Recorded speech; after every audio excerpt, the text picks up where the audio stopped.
കാരണം SC/ST department പലർക്കും അറിയാത്തതെന്ന് വെച്ചാൽ കോടിക്കണക്കിന് രൂപ അവിടെ ട്രെയിനിങ്ങിൻ്റെ പേരിൽ ചിലവാക്കുന്നതാണ്, എല്ലാ വർഷവും ചിലവാക്കുന്നുണ്ട്. ഇതിന് മാത്രം ട്രെയിനിങ് നടത്തിയാൽ ഇവിടുത്തെ കുട്ടികളൊക്കെ രക്ഷപ്പെട്ടു പോകണ്ടല്ലേ.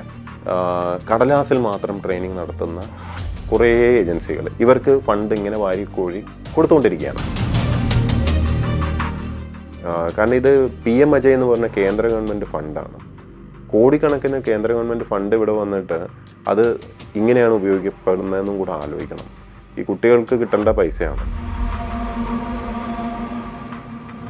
അപ്പോൾ രജിസ്ട്രേഷൻ ഡിപ്പാർട്ട്മെൻറ്റ് ഇതിൽ വെറുതെ കയറി നോക്കുമ്പോൾ വളരെ ഗുരുതരമായിട്ടുള്ള ഒരു വീഴ്ചയാണ്. ഇദ്ദേഹം ഈ പറഞ്ഞ എല്ലാ പ്രോപ്പർട്ടിയും തെറ്റാണ്. ഒരു പ്രോപ്പർട്ടി പോലും ഇദ്ദേഹം സത്യസന്ധമായിട്ട് ഗവൺമെൻറ്റിൽ ഡിസ്ക്ലോസ് ചെയ്തിട്ടില്ല.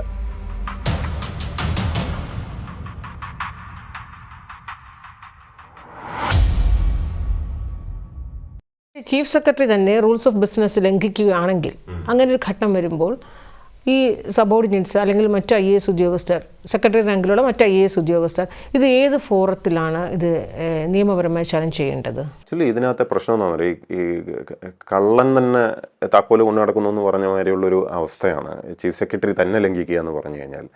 അങ്ങനെ വരുമ്പോൾ എന്താ വെച്ചാൽ ഞങ്ങളെ സംബന്ധിച്ചിടത്തോളം ദി എൻഡാണ് വിതിൻ ദ സിസ്റ്റം. ഞങ്ങളെ സംബന്ധിച്ചിടത്തോളം പിന്നെ പ്രത്യേകിച്ചൊന്നും പറയാനൊന്നുമില്ല. ഓക്കെ, ചീഫ് സെക്രട്ടറിയെ നിലക്ക് നിർത്തേണ്ടവർ വേണം, അത് നിലക്ക് നിർത്താൻ ഞങ്ങൾക്ക് ചൂണ്ടിക്കാണിക്കാനേ സാധിക്കുകയുള്ളൂ.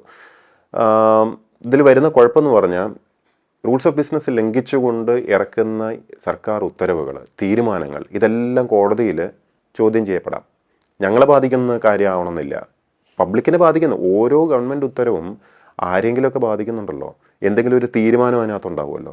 അപ്പോൾ ആ തീരുമാനം ചോദ്യം ചെയ്യുന്ന, ചിലപ്പോൾ തീരുമാനം നല്ലതായിരിക്കും, നമ്മൾ കറക്റ്റായിട്ട് എടുക്കുന്ന ഒരു തീരുമാനം. ഇപ്പോൾ സപ്പോസ് ഒരു ആർക്കെങ്കിലും എതിരെ ഒരു നടപടിയാണെന്ന് വിചാരിക്കുക, കയ്യേറ്റം ചെയ്യപ്പെട്ട ഒരു ഭൂമി തിരിച്ചു പിടിക്കുക, അങ്ങനെ എന്തെങ്കിലും ആയിക്കോട്ടെ. അതിന് വേണ്ടുന്ന സർക്കാർ ഉത്തരവ് നമ്മൾ ഇറക്കാൻ നേരം റൂൾസ് ഓഫ് ബിസിനസ് ലംഘിച്ചിട്ട് ഇറക്കിയെന്ന് വിചാരിച്ചോ. പലപ്പോഴും എനിക്ക് സംശയം തോന്നിയിട്ടുള്ളത് ഇത് ബോധപൂർവം ചെയ്യുന്നതാണോ എന്ന് പോലും തോന്നിയിട്ടുണ്ട്. കാരണം ഇത് ആ വ്യക്തിയെ സംബന്ധിച്ചിടത്തോളം സൗകര്യമായി. കോടതിയിൽ പോകുമ്പോൾ ഈ ഫയൽ അവിടെ വിളിപ്പിച്ച് കഴിയുമ്പോൾ അവർ നോക്കുമ്പം ഈ നടപടിക്രമങ്ങൾ തെറ്റാണ്. അവിടെ കോടതിയിൽ നിന്ന് വളരെ എളുപ്പത്തിൽ സ്റ്റേ കിട്ടുകയും സർക്കാരിന് നഷ്ടം സംഭവിക്കുകയും ചെയ്യും. സർക്കാർ കേസ് തോക്കും. ഇത്രയും സംഭവിക്കും, വേറൊന്നും പ്രത്യേകിച്ച് നടക്കാനില്ല. ഞങ്ങളുടെ എന്താ പറയുക പേഴ്സണൽ സ്വത്തൊന്നും അല്ലല്ലോ. അപ്പോൾ ഞങ്ങൾ ഇതിൻ്റെ ഓരോ എന്താ പറയുക റൂൾസ് ഓഫ് ബിസിനസ് വയലേഷൻ്റെയും പിന്നാലെ ഞങ്ങൾക്ക് കോടതിയിലൊന്നും പോകേണ്ട കാര്യമൊന്നുമില്ല. ഞങ്ങളൊന്നും ബാധിക്കുന്ന വിഷയവുമല്ല. ഞങ്ങൾ റൂളിലത് എഴുതുക. പക്ഷേ ഇവിടെ ഇപ്പോൾ പറ്റുന്ന വെച്ചാൽ റൂള് നമ്മൾ ഫയലിൽ എഴുതാൻ പോലും പാടില്ല എന്നാണ് പറയുന്നത്. നിയമലംഘനം കണ്ടാൽ അതെന്താണെന്നറിയോ, എഴുതുന്നതിൽ ഇദ്ദേഹത്തിന് ഇത്രയും ബുദ്ധിമുട്ടുണ്ടാകുന്നത് എന്താണെന്ന് വെച്ചാൽ ഓഡിറ്റ് എന്ന് പറഞ്ഞൊരു പരിപാടിയുണ്ട്. അപ്പോൾ ഓഡിറ്റ് വരുന്നത് ഒരു വർഷവും വല്ലതും കഴിഞ്ഞിട്ടായിരിക്കും, ചിലപ്പോൾ 2 വർഷമൊക്കെ കഴിഞ്ഞിട്ടായിരിക്കും ഓഡിറ്റ് വരുന്നത്. അപ്പോൾ ഓഡിറ്റ് വരുന്ന സമയത്ത് ഇതൊക്കെ പിടിക്കുന്നത് എങ്ങനെ, ഫയലിൽ ആരെങ്കിലും നോട്ട് ചെയ്തിട്ടുണ്ടെങ്കിലാണ് വളരെ എളുപ്പത്തിൽ ഓഡിറ്റ് അപ്പോൾ തന്നെ ആ കേസ് പൊക്കുന്നത്. അപ്പോൾ ഫയൽ നീറ്റാക്കി വെക്കുക എന്നുള്ളൊരു പരിപാടിയുണ്ട്. അങ്ങേയറ്റ അഴിമതിയുള്ള ഫയലുകൾ അതിൽ എതിർത്തൊരു അഭിപ്രായം നിങ്ങൾക്ക് കാണാൻ പറ്റില്ല, ശരവേഗത്തിൽ പോവും. ആരും ഒന്ന് മറുപടി അതിനകത്ത് എതിർപ്പൊന്നും കാണില്ല, സ്മൂത്തായിരിക്കും. അപ്പോൾ അതിൻ്റെ ഇടയിൽ ഇപ്പോൾ എന്നെപ്പോലെയോ അല്ലെങ്കിൽ അശോക് സാറിനെ പോലെയുള്ള ആരെങ്കിലുമൊക്കെ അഭിപ്രായം എഴുതുന്നവനോ വളരെ ഇൻകൺവീനിയൻ്റ് ആണ്. ആ ഒരു അഭിപ്രായത്തിലായിരിക്കും ഒരുപക്ഷെ പിന്നീട് ഓഡിറ്റുകാർ പൊക്കുന്നത്. അത് ഇവർക്കും അറിയാം. അങ്ങനെ ഒരു ഇൻകൺവീനിയൻ്റ് ആയിട്ടുള്ളൊരു കമൻറ്റ് വരാതിരിക്കാൻ വേണ്ടിയാണ് ഇത്രയും സർക്കസൊക്കെ കളിക്കുന്നത്. ഇപ്പോൾ ഉദാഹരണത്തിന് ചില ഫയലുകളിൽ ഞാൻ അഭിപ്രായം എഴുതിയിട്ട് അത് പിന്നെ നടത്താൻ പറ്റില്ല എന്ന് വന്നതിന് ശേഷം അതേ വിഷയത്തിൽ വേറെ ഫയൽ ഓപ്പൺ ചെയ്തതായിട്ട് ഉണ്ട്. ഇതൊക്കെ പരിശോധിക്കാവുന്നതാണ്. ഇതൊക്കെ ഈ ഓഫീസിൽ ലഭ്യമായിട്ടുള്ളതാണ്. ആ പീരിയഡ് എടുത്ത് പരിശോധിച്ച് നോക്കിയാൽ മതി. അപ്പോൾ അതേ കാര്യം വേറെ ഇൻഡിപെൻഡൻ്റ് ആയിട്ട് വേറെ ഒന്നും അതിനകത്ത് കഥയൊന്നും പറയില്ല, ക്ലീൻ ഫയലായിരിക്കും. അങ്ങനത്തെ ഒരു ക്ലീൻ ഫയൽ പോകുമ്പം മേലെ അത് മിനിസ്റ്റർ ആവാം, ചീഫ് മിനിസ്റ്റർ ആവാം, ക്യാബിനറ്റിലാവാം, ഇവിടെയൊക്കെ പോകുമ്പോൾ ഇൻഫർമേഷൻ സപ്രസ് ചെയ്തിട്ടാണ് പോവുക.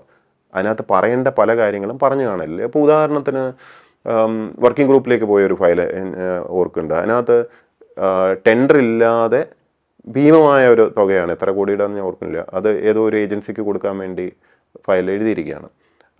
അത് അക്രഡിറ്റഡ് ഏജൻസി ആണെന്നും ഇവർക്ക് ഇതിനുള്ള ശേഷിയുണ്ട് അങ്ങനെ ഇങ്ങനെയെന്നൊക്കെ പറഞ്ഞെഴുതി വളരെ മനോഹരമായിട്ടാണ് ഫയൽ എഴുതി വന്നത്. ഈ ഫയൽ എന്നെ കാണിക്കാതെ പോയൊരു ഫയൽ ആയതുകൊണ്ടാണ് എനിക്കിത് ഓർമ്മയുള്ളതും. രണ്ടാമതും മിനിസ്റ്റർ അതിൻ്റെ ജിയോ ഇറക്കാൻ വേണ്ടി താഴോട്ട് തന്ന സമയത്ത് എനിക്കാണ് വന്നത്. അപ്പോൾ അങ്ങനെയാണ് ഞാൻ വീണ്ടും കാണുന്നത്. നോക്കുമ്പോൾ ഇദ്ദേഹം എഴുതി വെച്ചിട്ടുണ്ട് ഇങ്ങനെയൊക്കെ. ആര് പറഞ്ഞിട്ടാണ് അങ്ങനെ എഴുതിയെന്ന് അറിയില്ല. കാരണം ഈ വർക്കിംഗ് ഗ്രൂപ്പിൻ്റെ ഫയലുകൾ എടുത്ത് പരിശോധിച്ചപ്പോൾ അതിനകത്ത് പറയാത്ത കാര്യങ്ങളാണ് ഇതൊക്കെ.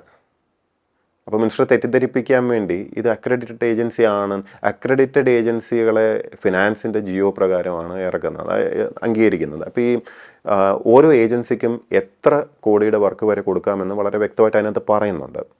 ഏത് നേച്ചർ ഓഫ് വർക്ക് കൊടുക്കാമെന്ന് പറയുന്നത്. ചില ഏജൻസികൾക്ക് സിവിൽ വർക്കേ കൊടുക്കാൻ പറ്റുള്ളൂ, ചിലർക്ക് സ്റ്റീലിൻ്റെ വർക്കാണ്. അത് ഓരോ ഇതുണ്ട്. പിന്നെ അവരുടെ കയ്യിൽ ഇത്ര വർക്ക് മാത്രമേ പാടുള്ളൂ, അങ്ങനെ കുറേ നിബന്ധനകളൊക്കെ ഉണ്ട്. അപ്പോൾ ഇതൊന്നും ഇല്ലാത്ത, ഇത് എല്ലാ വർഷവും ഇത് പുതുക്കാറുമുണ്ട്. അപ്പോൾ ചിലപ്പോൾ പല ഡിപ്പാർട്ട്മെൻറ്റുകളിലും ഞാൻ കണ്ടിട്ടുള്ളത് മുൻ വർഷങ്ങളിലുള്ള അക്രഡിറ്റേഷൻ്റെ ജിയോ ഒക്കെ വെച്ചിട്ട് അങ്ങ് കയറ്റും.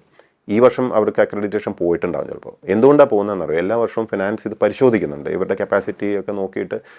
അല്ലെങ്കിൽ അവർ വളരെ മോശമായിട്ടുള്ള മാനേജ്മെൻ്റ് ആയിരിക്കാം, അങ്ങനെയൊക്കെ ഉണ്ട്. അപ്പോൾ ഇതിൽ തെറ്റായിട്ട് അക്രഡിറ്റഡ് അല്ലാത്തൊരു ഏജൻസി അക്രഡിറ്റഡ് ആണെന്നും അവർക്ക് ഇത്ര കോടിയുടെ വർക്ക് ധൈര്യമായിട്ട് കൊടുക്കാമെന്നും ഇതൊരു ഭയങ്കര ആനയാണ് ചേനയാണെന്നൊക്കെ ഫയൽ എഴുതിയിട്ടുണ്ടെങ്കിൽ ഞാനതിൽ എഴുതണ്ടേ? അഭിപ്രായം എഴുതണ്ടേ? എഴുതാതിരിക്കുന്നത് how can that be expected from me?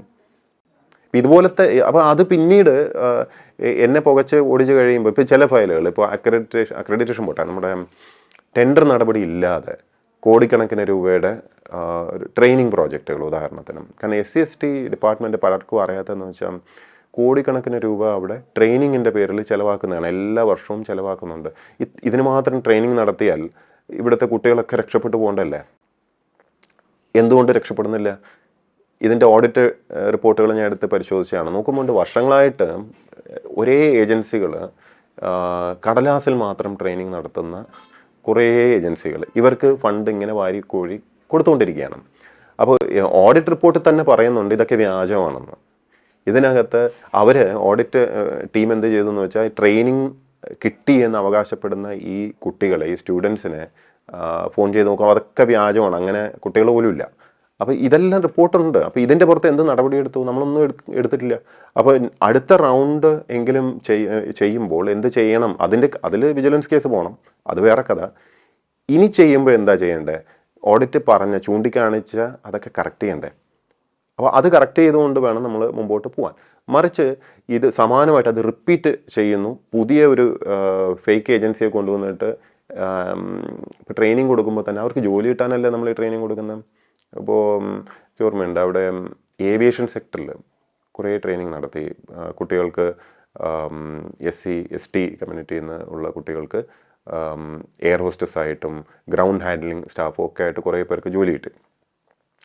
കാരണം ഏവിയേഷൻ സെക്ടർ ശരിക്കും ബൂം ചെയ്യുന്ന വർഷങ്ങളാണ്. ആ സമയത്ത് പുതിയ കുറേ എയർക്രാഫ്റ്റുകൾ പല കമ്പനികളും വാങ്ങുന്നുണ്ട്.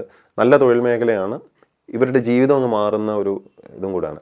അപ്പോൾ STയിൽ നിന്ന് എനിക്ക് ഓർമ്മയുണ്ട്, ഒരു ഗോപിക എന്ന് പറഞ്ഞൊരു കുട്ടി എയർ ഹോസ്റ്റസ് ആയിട്ട് ആദ്യം എയർ ഇന്ത്യ എക്സ്പ്രസ്സിൽ കിട്ടി, പിന്നെ വേറെ ഇതിലോട്ടൊക്കെ പോയി. അപ്പോൾ ഭയങ്കര ഇൻസ്പയർഡായി കുട്ടികൾ.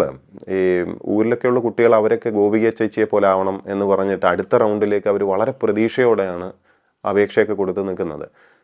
ഞാൻ അപ്പോഴേക്കും അവിടുന്ന് പോവുകയാണ്. അപ്പോൾ ഞാൻ പിന്നെ അറിഞ്ഞതെന്ന് പറഞ്ഞാൽ, ഞാൻ 15-ാം തീയതി പോവുകയാണ്, എനിക്ക് ഇന്ന് ഓർമ്മയുണ്ട്. 15-ന് പോകുന്നു, 16-ാം തീയതി ഈ ഒരു ഒരു ഒരു ഒരു അക്രഡിറ്റേഷൻ ഒന്നുമില്ലാത്തൊരു ഏജൻസിക്ക് ഇതുപോലെ ടെൻഡർ ഇല്ലാതെ കോടിക്കണക്കിന് രൂപയുടെ ഒരു ഓർഡർ അടിച്ച് കൊടുത്തു. ഇതിനകത്ത് ഉള്ള നമ്മൾ മനസ്സിലാക്കേണ്ടതെന്ന് പറഞ്ഞാൽ, ഏവിയേഷൻ സെക്ടറിൽ ജോലി കിട്ടണമെങ്കിൽ IATA സർട്ടിഫിക്കേഷൻ വേണം. IATA സർട്ടിഫിക്കേഷൻ ഇല്ലാത്ത ഒരു കോഴ്സിന് കോടിക്കണക്കിന് രൂപ ടെൻഡർ ഇല്ലാതെ എന്തിനാണ് കൊടുത്തത്? ഇനിയാണ് രസം, ആ ഫയൽ മിനിസ്റ്റർ കണ്ടിട്ടുമില്ല. അപ്പോൾ മിനിസ്റ്റർ കാണിക്കാതെ സ്വന്തമായിട്ട് അദ്ദേഹം ജിയോ ഇറക്കിയിരിക്കുന്നു. എന്നിട്ട് 16-ാം തീയതി തന്നെ ഗോപാലകൃഷ്ണനെ ഉന്നതിയുടെ CEO ആയിട്ട് അപ്പോയിൻറ്റ് ചെയ്ത് വീണ്ടും മിനിസ്റ്റർ കാണിക്കാതെ സ്വന്തമായിട്ട് ജിയോ ഇറക്കിയിരിക്കുന്നു. ഇപ്പോൾ ഈ റൂൾസ് ഓഫ് ബിസിനസ് പ്രകാരം മിനിസ്റ്റർക്കാണ് അധികാരം, അല്ലാതെ മിനിസ്റ്റർ കാണാതെ ഇതൊന്നും ഇറക്കാൻ പറ്റില്ല. ബട്ട് ദ പോയിന്റ് ആ സമയത്ത് രാധാകൃഷ്ണൻ സാർ മാറില്ലേ, അദ്ദേഹം തിരിച്ചു വന്നു. അദ്ദേഹത്തിന് ഈ ഫയൽ ആരും പുട്ടപ്പ് ചെയ്യുന്നില്ല, ആരും പറയുന്നുമില്ല, നമ്മളൊന്നും അറിയുന്നില്ല. ഇതൊക്കെ ഈ ഇഷ്യൂ ആയപ്പോഴാണല്ലോ ഞാൻ പോലും അറിയുന്നത്.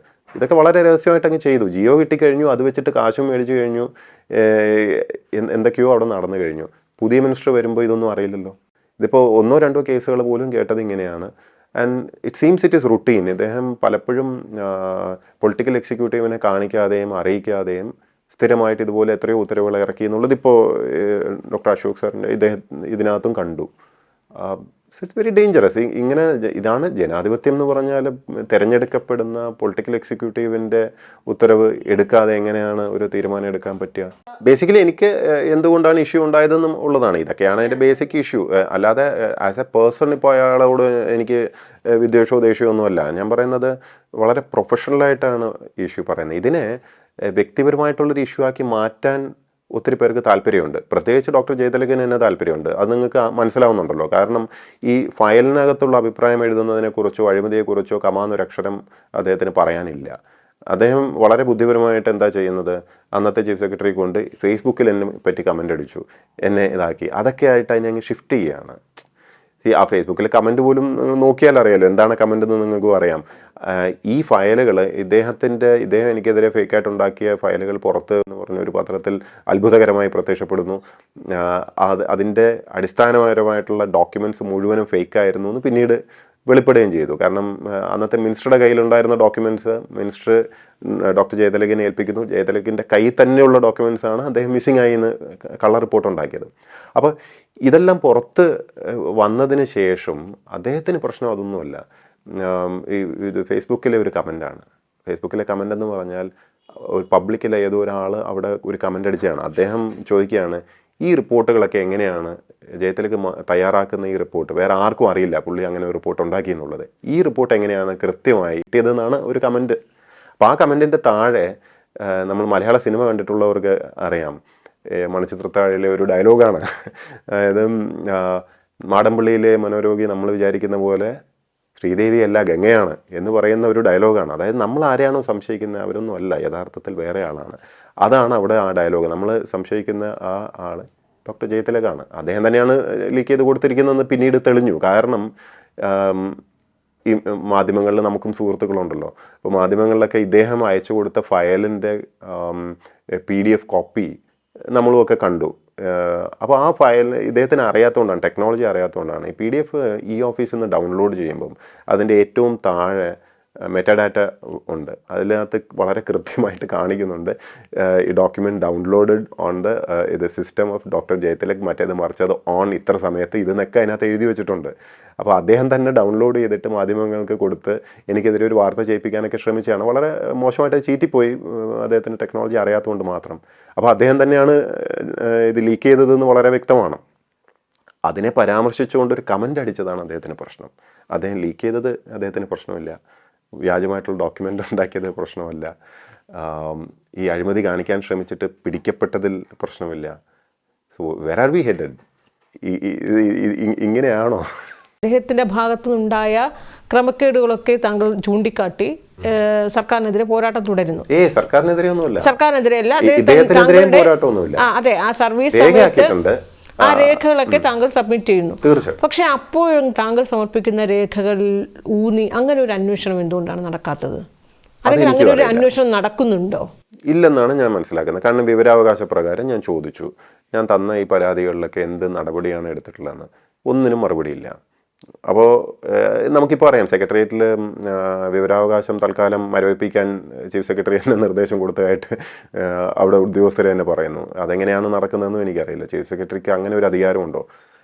എന്തായാലും മറുപടിയൊന്നും കിട്ടുന്നില്ല, നടപടിയൊന്നും എടുക്കുന്നുമില്ല എന്നാണ് നമ്മൾ മനസ്സിലാക്കുന്നത്. ഈ താങ്കൾ ഇപ്പോൾ ജയതിലകനെതിരെ രേഖ ഉൾപ്പെടെയാണ് താങ്കൾ സമർപ്പിച്ചിരിക്കുന്നത്. ആ രീതിയിൽ ഒരു അന്വേഷണം പോലും നടക്കുന്നില്ല എന്നാണോ?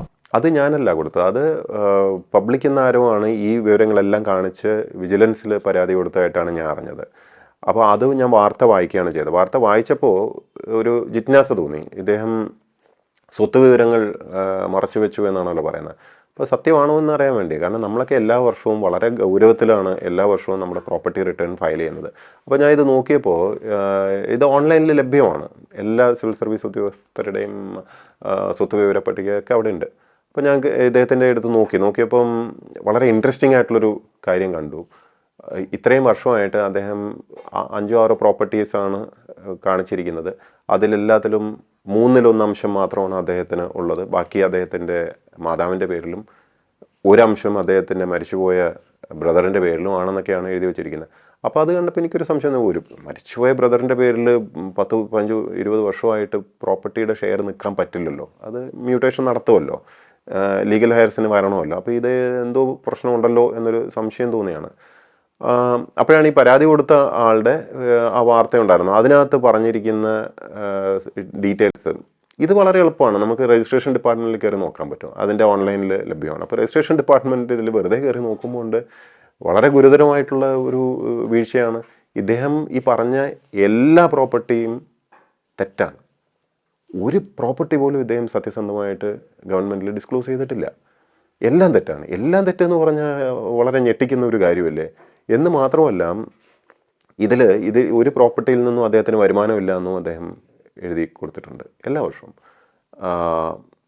നോക്കുമ്പോൾ അതിൽ എല്ലാത്തിൽ നിന്നും അദ്ദേഹത്തിന് വാടക ഇനത്തിൽ നിന്ന് മാത്രമല്ല, വാടക കൊടുത്തിരിക്കുന്ന വ്യക്തികൾ ആരൊക്കെയാണെന്നുള്ളത് അതൊക്കെ സത്യത്തിൽ അന്വേഷിക്കേണ്ടതാണ്. ഒരു ബിസിനസ് സ്ഥാപനം വരെ നടത്തുന്നു. ബിസിനസ് സ്ഥാപനം ഇൻ പാർട്ട്ണർഷിപ്പ് ഏതോ ഒരു സ്ത്രീയുമായിട്ട് ചേർന്ന് അവർ അദ്ദേഹത്തിൻ്റെ ലാൻഡിൽ അവിടെ പ്രോപ്പർട്ടി നടത്തുന്നു, ബിസിനസ് നടത്തുന്നു. ആ ബിസിനസ് എഗ്രിമെൻറ്റ് ഒരു ലീസ് എഗ്രിമെൻ്റ് ആയിട്ടാണ് ചെയ്തിരിക്കുന്നത്. ആ ലീസ് എഗ്രിമെൻറ്റ് രജിസ്റ്റേർഡ് ആണ്. അതും രജിസ്ട്രേഷൻ വകുപ്പിൽ ലഭ്യമാണ്. അപ്പോൾ ഇതിലുള്ള കോമഡി ആലോചിക്കണം. സർക്കാരിൽ എല്ലാ വർഷവും ഇദ്ദേഹം ഫേക്കായിട്ട് റിപ്പോർട്ടുകൾ സമർപ്പിച്ചുകൊണ്ടിരിക്കുകയാണ്. അതാത് സമയത്തെ ചീഫ് സെക്രട്ടറിമാർക്ക് ഒരിക്കൽ പോലും അതിൽ സംശയം തോന്നിയില്ല. അപ്പോൾ ആരാ ഇത് നോക്കുന്നത്? ആരും നോക്കുന്ന പോലും ഇല്ല എന്നർത്ഥം. 2, സർക്കാരിൻ്റെ കയ്യിൽ തന്നെയാണ് registration department, survey department, revenue department. ഈ 3 ഡിപ്പാർട്ട്മെൻറ്റുകളിൽ വെറുതെ ഒറ്റ ഫോൺ കോൾ നമുക്ക് മനസ്സിലാവും ഈ പറഞ്ഞ മുഴുവൻ ഫേക്കാണെന്ന്. അപ്പോൾ സർക്കാരിൽ വ്യാജമായിട്ടുള്ള പ്രോപ്പർട്ടി റിട്ടേൺ ഫയൽ ചെയ്യുക, അനധികൃതമായിട്ട് സ്വത്ത് സമ്പാദിക്കുക. അനധികൃതമായിട്ടുള്ള സ്വത്താണ്, കാരണം ഇത് റിപ്പോർട്ട് ചെയ്യപ്പെട്ടിട്ടില്ല. റിപ്പോർട്ട് ചെയ്യാതെ രഹസ്യമായിട്ട് അദ്ദേഹത്തിന് കിട്ടിയ വരുമാനമാണ്. ഇതിൽ ലീസ് എഗ്രിമെൻറ്റും പല വിധത്തിലുള്ള ഡീലുകളും പർച്ചേസും ഒക്കെ നടത്തിയിരിക്കുന്ന പലരും റവന്യൂ ഡിപ്പാർട്ട്മെൻറ്റിലും എക്സൈസിലും ഒക്കെ ഇൻട്രസ്റ്റ് ഉള്ള ആൾക്കാരാണ്, താല്പര്യങ്ങളുള്ളവരാണ്. അപ്പോൾ ഈ താല്പര്യം ഉള്ള ആൾക്കാരുമായിട്ട് ബിസിനസ് എന്തെങ്കിലും ചെയ്യുന്നുണ്ടെങ്കിൽ അതും സർക്കാരിൻ്റെ അനുമതി എടുക്കണമെന്ന് പറയുന്നുണ്ട്. അപ്പോൾ ഇതൊന്നും ഇദ്ദേഹത്തിന് ബാധകമല്ലേ എന്ന അത്ഭുതം തോന്നിയതുകൊണ്ടാണ് ഇത് ക്രോഡീകരിച്ചിട്ട് ഞാനൊരു റിപ്പോർട്ട് കൊടുത്തു. ആർക്കും റിപ്പോർട്ട് ചെയ്യാം. ഡിസിപ്ലിനറി അതോറിറ്റി എന്ന നിലയ്ക്ക്. ഡിസിപ്ലിനറി അതോറിറ്റി ഞങ്ങളെ സംബന്ധിച്ചിടത്തോളം ചീഫ് മിനിസ്റ്ററാണ്. അപ്പോൾ ഞങ്ങളുടെ കോൺട്രാക്ട് റൂളിനകത്തുള്ള കാരണം നോക്കുമ്പോൾ ഒരു ഫേസ്ബുക്കിൽ ഒരു കമൻ്റ് ഇട്ടപ്പോൾ 2 ഉദ്യോഗസ്ഥർക്ക് വിഷമം തോന്നി എന്നുള്ളത്, ആ വിഷമം ഉൾക്കൊണ്ടിട്ട് ഇത്ര ശക്തമായിട്ടുള്ള നടപടിയൊക്കെ എടുക്കുന്ന സ്ഥിതിക്ക് ഇത്രയും ഗുരുതരമായിട്ടുള്ളൊരു തെറ്റ് ചൂണ്ടിക്കാണിച്ചാൽ നടപടി ഉണ്ടാകുമോ എന്ന് നമ്മൾ പറയണമല്ലോ. അപ്പോൾ അതിൻ്റെ ഭാഗമായിട്ടാണ് അത് ക്രോഡീകരിച്ചിട്ട് റിപ്പോർട്ട് എടുക്കുക. അതിപ്പോൾ കൊടുത്തിട്ട് 1 മാസത്തിൽ. അല്ല, അതിനുശേഷം ഏതെങ്കിലും രീതിയിൽ അന്വേഷണമോ എന്തെങ്കിലും നടന്നതായിട്ട് താങ്കൾക്ക് അറിയാമോ? ഇല്ല, എൻ്റെ അറിവിലില്ല.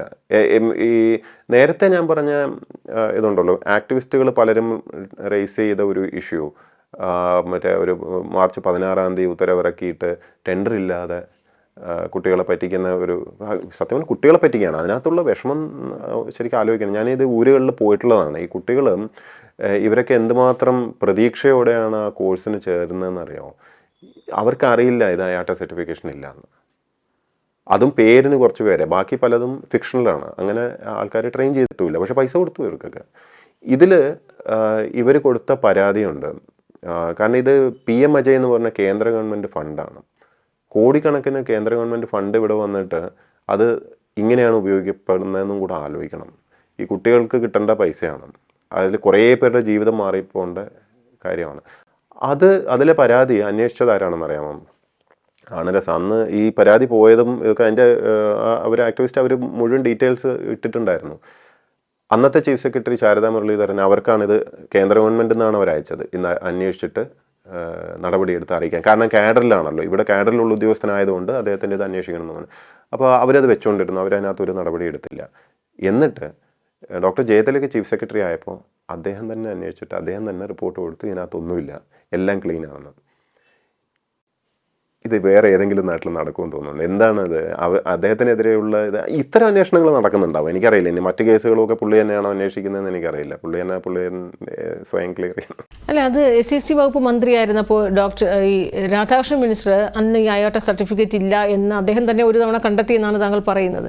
എന്തുകൊണ്ട് അതിനുശേഷം പിന്നെയും ഇതേ രീതിയിൽ സമാനമായ രീതിയിൽ നടപടികൾ ഉണ്ടായപ്പോൾ മന്ത്രിതലത്തിൽ നിന്ന് അല്ലെങ്കിൽ മന്ത്രിയുടെ സർക്കാരിൻ്റെ ഭാഗത്തു നിന്ന് അതെന്തുകൊണ്ട് അതിനെ തടഞ്ഞില്ല? ഒരുപക്ഷെ അദ്ദേഹം അപ്പോഴേക്കും മാറി വേറൊരു മന്ത്രി വന്നുവെങ്കിൽ പോലും അങ്ങനെ ഒരു മന്ത്രി അത് ശ്രദ്ധയിൽപ്പെട്ടിട്ട് പോലും അതിനെ വേണ്ട രീതിയിൽ തന്നെ ഗൗനിക്കാതെ പോയത് എന്തുകൊണ്ടാണ്? എനിക്കറിയില്ല അവരുടെ ശ്രദ്ധയിലൊന്നും വന്നിട്ടുണ്ടോയെന്ന് എനിക്കറിയില്ല. ഇതൊന്നും നമ്മുടെ ഞാനൊരു ആക്ടിവിസ്റ്റൊന്നുമല്ല ഇതിൻ്റെ പിന്നാലെ നടക്കാൻ വേണ്ടി. നമ്മളെ സംബന്ധിച്ചിടത്തോളം ഫയലിൽ എഴുതുക എന്നുള്ളതാണ്, സത്യസന്ധമായിട്ട് എഴുതുക, വിടുക. അത് പിന്നെ അവനവൻ്റെ ധർമ്മവും കർമ്മവും ചെയ്യണം. നമുക്ക് മറ്റുള്ളവരുടെ പണി ചെയ്യാൻ പറ്റില്ലല്ലോ. എനിക്ക് ചീഫ് സെക്രട്ടറിയുടെ പണിയും ചെയ്യാൻ പറ്റില്ല, എനിക്ക് മന്ത്രിയുടെ പണിയും ചെയ്യാൻ പറ്റില്ല. ഞാൻ എൻ്റെ ജോലി മാത്രമേ ചെയ്യുള്ളൂ. ഇപ്പോൾ അതിന് മാത്രമേ ഇത് എന്തുകൊണ്ട് അവർ ചെയ്യുന്നില്ല എന്നൊക്കെ നമുക്ക് ഗവേഷണം ചെയ്യാനും സത്യം പറഞ്ഞാൽ വയ്യ. ആ പീരീഡിൽ മന്ത്രി ഇലക്ഷൻ ക്യാമ്പയിനിലായിരുന്നു. അത് മുതലെടുത്തിട്ട്, ആ സാഹചര്യം മുതലെടുത്തിട്ടാണ് ഇദ്ദേഹം സ്വന്തമായിട്ട് ജിയോ ഇറക്കിയത്. ആരും ചോദിക്കാനില്ല എന്നുള്ളൊരു ധൈര്യത്തിലായിരിക്കണം ചെയ്തത്. പിന്നെ പുള്ളി ഭാവി ചീഫ് സെക്രട്ടറി എന്നും പറഞ്ഞായിരുന്നല്ലോ എല്ലാവരും പേടിപ്പിക്കുന്നുണ്ടായിരുന്നു. അതുകൊണ്ട് അല്ലെങ്കിലേ പുള്ളിയുടെ ഒരു നേച്ചർ എല്ലാവർക്കും അറിയാം. ഭയമാണ് പലർക്കും. പകയോടെ പിന്തുടർന്ന് ഉപദ്രവിക്കും എന്നുള്ളത് എല്ലാവർക്കും അറിയാവുന്നതാണ്. അതുകൊണ്ട് തന്നെയാണ് ഇപ്പോൾ അദ്ദേഹത്തിൻ്റെ ഒരു എൻ്റെ അടുത്തുള്ള ഈ പെരുമാറ്റവും തന്നെ കാണുമ്പോൾ അറിയാം. ഈ പക കാണിച്ച് എൻ്റെ അടുത്ത് കളിച്ചാൽ ഇങ്ങനെ ഇരിക്കും, എനിക്കെതിരെ ഒരു ഫേസ്ബുക്കിൽ ഒരു കമൻ്റ് ഇട്ട ആളെ ഞാൻ എന്ത് ചെയ്തു എന്ന് കണ്ടല്ലോ, ഇങ്ങനെയൊക്കെയാണ് അവിടെ ചീഫ് സെക്രട്ടറി ഓഫീസിലിരുന്ന് ഈ പൊങ്ങച്ചം പറയുന്ന പറയില്ല. That sad. അതാണ് ഞാൻ പറഞ്ഞത്, ഹി നീഡ് സം ഹെൽപ്പ്. ഒരു പരിധിക്കപ്പുറം ഈ പക, വിദ്വേഷവും ഈ മറ്റുള്ളവരോടുള്ള ഈ ഒരു ഉപദ്രവിച്ച അല്ലെങ്കിൽ ഒരു ബുള്ളിയിങ് നേച്ചർ വന്നു കഴിയുമ്പോഴേ യു ബിക്കം വെരി ടോക്സിക്. അത് അദ്ദേഹത്തിനും ആരോഗ്യത്തിനും നല്ലതല്ല, ഈ സിസ്റ്റത്തിനും നല്ലതല്ല. ആ ഗ്യാപ്പിൽ ചെയ്തതാണ്. പക്ഷെ അതിൻ്റെ പ്രശ്നം എന്ന് പറഞ്ഞാൽ നമ്മൾ ഈ ഗവൺമെൻറ്റിൻ്റെ ഒരു നടത്തിപ്പിൻ്റെ ഒരു ചെറിയ ഒരു പ്രശ്നം എന്ന് പറഞ്ഞാൽ സിസ്റ്റത്തിൽ എല്ലാവരും നീതിയുക്തമായിട്ട് പ്രവർത്തിക്കും എന്നുള്ളൊരു ധാരണയിലാണ് നമ്മൾ നിൽക്കുന്നത്. പക്ഷെ sometimes it's not like that. ഇപ്പോൾ ഇദ്ദേഹം വിരട്ടിക്കഴിഞ്ഞാൽ താഴേന്ന് ആരും സധൈര്യം ഒരു കമൻ്റ് ഇടില്ല. അപ്പോൾ ഫയലിൽ എഴുതാൻ ധൈര്യപ്പെടില്ല. ഇപ്പോൾ ഇത് മിനിസ്റ്റർക്ക് സമർപ്പിക്കണ്ടേ, പുതിയ മിനിസ്റ്റർ വന്നു റാറ്റിഫൈ ചെയ്യാൻ വേണ്ടി കൊടുക്കണ്ടേ എന്ന് ഫയലിൽ ആരെങ്കിലും എഴുതണ്ടേ? എഴുതാൻ അനുവാദമുണ്ടോ? എഴുതിയ ഒരാൾ പുറത്തിരിക്കുകയാണ് ഞാൻ. അപ്പോൾ എങ്ങനെ ധൈര്യത്തോടെ സെക്രട്ടേറിയറ്റിലെ സാധാരണ സ്റ്റാഫ് അത് എഴുതും? ഇപ്പോൾ അദ്ദേഹം നോട്ടിറക്കിയല്ലോ ഞാൻ ഫയൽ കാണരുതെന്ന്. അത് ചട്ടവിരുദ്ധമാണെന്നുള്ളത് സെക്രട്ടേറിയറ്റിലുള്ള സ്റ്റാഫിന് അറിയാമായിരുന്നു. അപ്പോൾ അന്നത്തെ അഡീഷണൽ സെക്രട്ടറിയും ജോയിൻറ്റ് സെക്രട്ടറിയൊക്കെ എന്നെ വന്ന് കണ്ടതാണ്. അവർ പറയുകയും ചെയ്തു, ഇത് എന്ത് ചെയ്യും സാറേ, ഇത് ഇങ്ങനെ എഴുതി എന്ന് മാത്രമല്ല അവർ പറഞ്ഞു, ഞാൻ ഫയൽ കാണുന്ന അവർക്കും ഒരു സേഫ്റ്റിക്ക് വേണ്ടി നമ്മളതിൻ്റെ റൂളും ഇതൊക്കെ പരിശോധിക്കും എന്നുള്ളൊരു ധൈര്യത്തിൽ ഞാൻ കാണണമെന്ന് അവർക്കും ആഗ്രഹമുണ്ടായിരുന്നു. പക്ഷേ ഞാൻ പറഞ്ഞു, ഇറ്റ്സ് അപ് ടു യു. എനിക്ക് ഫയൽ വന്നാൽ ഞാൻ നോക്കാം, വന്നില്ലെങ്കിൽ എനിക്കറിയില്ല. എൻ്റെ ഇൻബോക്സിൽ വന്നാലല്ലേ എനിക്ക് എന്തെങ്കിലും ചെയ്യാൻ പറ്റുള്ളൂ. സോ അതിലപ്പുറം എനിക്കൊന്നും പറയാനില്ല. നിങ്ങളങ്ങനെ ഒരു കോൺഫ്ലിക്റ്റിൽ നിൽക്കണമെന്നും വേണ്ട. What is safe for you നിങ്ങളത് ചെയ്താൽ മതി എന്നാണ്. അപ്പോൾ ഒരു ജോയിൻറ്റ് സെക്രട്ടറി വളരെ കോംപ്ലിക്കേറ്റഡ് ആയിട്ടുള്ളൊരു ഫയൽ എനിക്ക് അയച്ചു. അതിനുശേഷം ആ സ്ത്രീയെ വിളിച്ച് ചേംബറിലിട്ട് വളരെ ഇതായിട്ട് എന്താ പറയുക വിരട്ടുകയും ഒക്കെ ചെയ്തു ഇദ്ദേഹം. പിന്നെ അവരും വന്ന് എൻ്റെ അടുത്ത് പറഞ്ഞു, സാറേ ഞാൻ എന്ത് ചെയ്യാം, ലീവ് ഇറ്റ്, ഡോണ്ട് വറി, ഞാൻ അല്ലെങ്കിലും ചീഫ് സെക്രട്ടറി അടുത്ത് പറഞ്ഞിട്ട് ഇവിടെ നിന്ന് മാറാനുള്ള പരിപാടിയാണ്, നിങ്ങൾ കാര്യമാക്കണ്ട എന്ന് പറഞ്ഞാണ് പോകുന്നത്. ഇത് എന്തുമാത്രം ഗുരുതരമാണെന്ന് ആലോചിക്കൂ. ഒരു ഗ്യാപ്പ് കിട്ടിയാൽ, ജനാധിപത്യത്തിൽ തിരഞ്ഞെടുക്കപ്പെട്ട ഒരു മിനിസ്റ്റർ മാറി അടുത്തൊരു മിനിസ്റ്റർ വരുന്ന ആ ഗ്യാപ്പിനിടയിൽ ഇത്രമാത്രം ചെയ്യാൻ ധൈര്യം കാണിക്കുന്ന ഒരു വ്യക്തി, അദ്ദേഹത്തിൻ്റെ ആ ഒരു എത്തിക്കൽ സ്റ്റാൻഡേർഡ്സ് എന്താണെന്നുള്ളത് നമ്മൾ ചിന്തിക്കണ്ടേ? വേറെ ആർക്കും ഇതിൽ പരാതിയൊന്നും ഇല്ലല്ലോ. അപ്പോൾ സ്വാഭാവികമായും ഇത് എൻ പ്രശാന്തിനുള്ളൊരു വ്യക്തി വൈരാഗ്യമായി പോലും അങ്ങനെ ചിത്രീകരിക്കപ്പെടുന്നില്ലേ? അങ്ങനെ ചിത്രീകരിക്കണം എന്ന് അദ്ദേഹത്തിന് ആഗ്രഹമുണ്ട്, അല്ലെങ്കിൽ അദ്ദേഹത്തിൻ്റെ പിന്നിൽ പ്രവർത്തിക്കുന്ന ആരൊക്കെയാണോ അവർക്ക് താല്പര്യമുണ്ട് എന്നുള്ളത് മനസ്സിലാവും. പക്ഷേ നിങ്ങൾക്ക് ആർക്ക് വേണമെങ്കിലും ഡോക്യുമെൻറ്റ്സ് കാണാമല്ലോ. മറ്റുള്ളവരൊക്കെ ഇപ്പോൾ താങ്കളെപ്പോലെ അത്രയേറെ ഇറിറ്റേറ്റഡ് ആയിട്ടായിരിക്കും ഈ സർവീസ് തുടരുന്നത്. അവരൊക്കെ എന്തുകൊണ്ടാകും അവർക്ക് എങ്ങനെ ഇത്രയേറെ ടോളറേറ്റ് ചെയ്ത് നിശബ്ദത പാലിച്ച് മുന്നോട്ട് പോകാൻ അവർക്ക് എങ്ങനെ കഴിയുന്നു? അറ്റ്ലീസ്റ്റ് അവരൊക്കെ IAS ഉദ്യോഗസ്ഥരല്ലേ. നമുക്ക് മറ്റുള്ളവരെ പറ്റി പറയാൻ സാധിക്കില്ല. But people are different. ഓരോരുത്തരുടെയും ടോളറൻസ് ലെവൽ ഡിഫറെൻ്റ് ആണ്. പിന്നെ ഓരോരുത്തരുടെയും സാഹചര്യം ഡിഫറെൻ്റ് ആണ്. ഇപ്പം നേരിട്ട് നമ്മൾ കീഴിൽ വർക്ക് ചെയ്യുന്ന സമയത്ത് മാത്രമേ അവരെ സംബന്ധിച്ചിടത്തോളം ബുദ്ധിമുട്ടുണ്ടാവേണ്ട കാര്യമുള്ളൂ.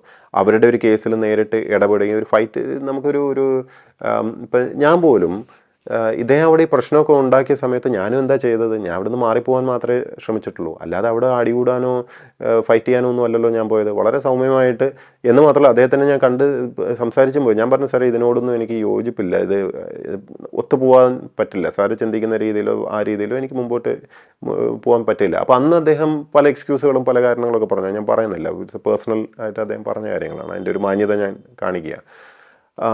പക്ഷേ എനിക്ക് മനസ്സിലായത് അദ്ദേഹം ഈ ഭയങ്കരമായിട്ട് ഉള്ളിൽ പക കൊണ്ട് നടക്കുകയാണ്. അദ്ദേഹത്തിന് ഇപ്പോൾ ഫയലിൽ ഒരു അഭിപ്രായം എഴുതി കണ്ടാൽ പോലും അദ്ദേഹത്തിൻ്റെ ഈഗോ അങ്ങ് ഭയങ്കരമായിട്ട് ഇതാവും.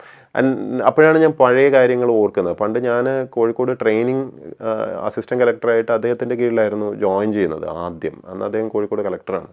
അന്ന് അദ്ദേഹം എൻ്റെ അടുത്ത് പറഞ്ഞിട്ടുണ്ട്, ഇത് നമുക്ക് പണി കൊടുക്കണം, അല്ലെങ്കിൽ നമ്മളായിട്ട് തെറ്റുന്നവരുടെ ഒരു ലിസ്റ്റ് സൂക്ഷിക്കണം എന്നൊക്കെ എൻ്റെ അടുത്ത് പറഞ്ഞിട്ടുണ്ട്. ഒരു പുസ്തകം, ഒരു ഡയറി മെയിൻറ്റെയിൻ ചെയ്യണം, അതിനകത്ത് വെക്കണം, ഇല്ലെങ്കിൽ നമ്മൾ മറന്നു പോകും.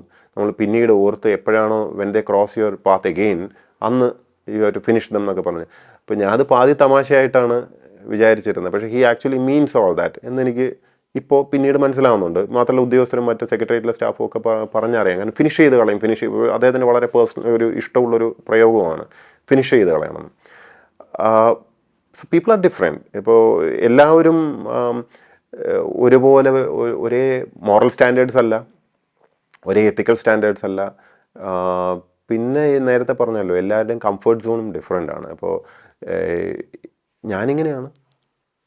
ഇപ്പം ഞാൻ മാത്രമല്ല, ഇപ്പോൾ അശോക് സാറും പലപ്പോഴും എനിക്ക് തോന്നുന്നു അദ്ദേഹം കുറേ കൂടെ ടോളറേറ്റ് ചെയ്യും. അദ്ദേഹം പിന്നെ കുറച്ചുകൂടെ സീനിയറാണ്. അപ്പോൾ സീനിയർ ആയതുകൊണ്ട് അദ്ദേഹത്തിൻ്റെ അടുത്ത് ഒരു പരിധി വിട്ട് കളിക്കാൻ ധൈര്യപ്പെട്ട് കാണില്ല. പക്ഷേ ഇപ്പോൾ ഈയിടെയൊക്കെ പത്രത്തിൽ വായിക്കുന്നത് കാണുമ്പോൾ അദ്ദേഹത്തിൻ്റെ അടുത്തും അദ്ദേഹം അഭിപ്രായം എഴുതിയതിനാണ് അദ്ദേഹത്തിനെതിരെ തിരിഞ്ഞിരിക്കുന്നതെന്നാണ് ഞാൻ മനസ്സിലാക്കുന്നത്.